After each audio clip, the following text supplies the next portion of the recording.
I thought I'd do a quick video of these carpet pieces as the client of ours went for a rather unique colour scheme. So he's gone for grey Deluxe woven wool, so very high quality wool.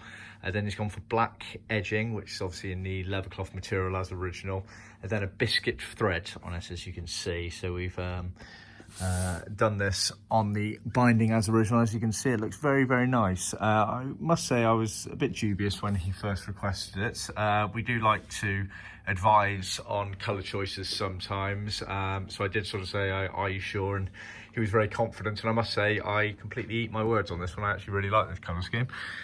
So it's quite subtle as you go around the outside with the thread. You can see how consistent our machine is at putting the stitch thread in. It's actually for a TR4A, this carpet sets. So you can see it's got the handbrake gauntlet here, which again, we've done in black with the biscuit thread all the way around. So there is a surcharge for sort of custom colour schemes like this, but see our website for details and ask our advice if needed.